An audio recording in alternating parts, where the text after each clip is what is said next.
Hello hi, ഇന്ന് April 1 കഴിഞ്ഞ 3 ദിവസം കണ്ടിന്യൂസ് മാർക്കറ്റ് ഓഫായിരുന്നു. സോ ഇന്ന് നല്ല ഫ്രഷ് മൈൻഡോടെ ഒന്ന് എൻട്രി എടുത്തു. പക്ഷേ ഫസ്റ്റ് എൻട്രി എസ്സലായിരുന്നു. പക്ഷേ സെക്കൻഡ് എൻട്രി നമുക്കെല്ലാം കവർ ചെയ്യാൻ പറ്റി. അപ്പോൾ ഞാൻ ആ എൻട്രി എടുക്കാനുള്ള കാരണങ്ങളെല്ലാം ഞാൻ ഈ വീഡിയോയിൽ പറയുന്നുണ്ട്.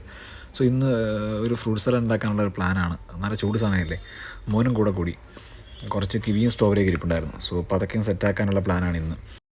ഇത് ഞാൻ ഇന്നലെ എൻ്റെ ഈ അക്കൗണ്ടിൽ ഷെയർ ചെയ്ത ചാർട്ടാണ്, നോക്കിയാൽ മനസ്സിലാവും. അതിന് വളരെ ഇമ്പോർട്ടൻസ് ഉണ്ട്. സോ ഇന്ന് മാർക്കറ്റ് ഓപ്പൺ ആയത് ഈ പി ഡി എല്ലിൻ്റെ താഴെയാണ്. ആ ഒരു ബ്ലൂ ലൈനാണ് പി ഡി എൽ. തൊട്ട് മുകളിലൊരു ബ്ലൂ സോൺ ഉണ്ട്. അതെന്ന് പറയുന്നത് ഇന്നത്തെ സി പി ആർ ആണ്. അപ്പോൾ ഇത് രണ്ടുമാണ് ഇന്ന് supply zone. So first supply സോണിൽ മാർക്കറ്റ് ടാപ്പ് ആയപ്പോൾ ഞാൻ ഇവിടുന്ന് ഒരു പുട്ട് ഓപ്ഷൻ ബൈ ചെയ്തു.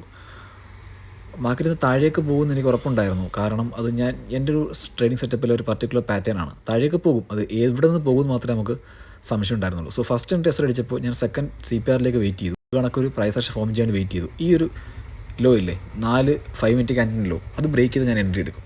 അത് ബ്രേക്ക് ചെയ്തു. ഞാൻ ഇവിടെ അടുത്ത് എൻ്റെ സെക്കൻഡ് പുട്ട് ഓപ്ഷൻ ഞാൻ ചെറിയ സ്ട്രൈക്ക് റേസ് ചെറുതായിട്ടൊന്ന് മാറ്റി കൊടുത്തിട്ടുണ്ട്. ഞാൻ എൻട്രി എടുത്തു. മാർക്കറ്റ് നമ്മുടെ ഡയറക്ഷനിലേക്ക് തന്നെ മാർക്കറ്റ് പോകുന്നുണ്ട്. ഈ ഒരു ഫസ്റ്റ് ചാൻസ് മിസ്സാക്കിയവർക്കുള്ളൊരു സെക്കൻഡ് ചാൻസാണ് ഞാനിപ്പോൾ ഈ ഡ്രോ ചെയ്യുന്നത്. അതായത് ഫസ്റ്റ് ക്യാൻറ്റീനിലെ ലോ ബ്രേക്ക് ചെയ്തപ്പോൾ അതിൻ്റെ പുൾ ബാക്ക് നമുക്ക് അടുത്തൊരു എൻട്രിക്ക് ചാൻസ് ഉണ്ടായിരുന്നു. നമ്മൾ മുകളിൽ നിന്ന് എടുത്തുകൊണ്ട് നമുക്ക് അതിൻ്റെ ആവശ്യമില്ല.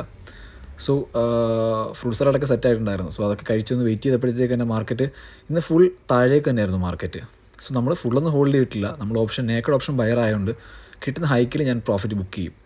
സോ ഞാൻ എടുത്ത എൻട്രീസ് ഒക്കെ ഉണ്ട്. ഫസ്റ്റ് കണ്ടില്ലേ, 130 എടുത്തു, 21 10 പോയിൻ്റാണ് നമ്മൾ പ്രീമിയം ടെസ്റ്റിൽ വെച്ചത്, അടിച്ചുപോയി.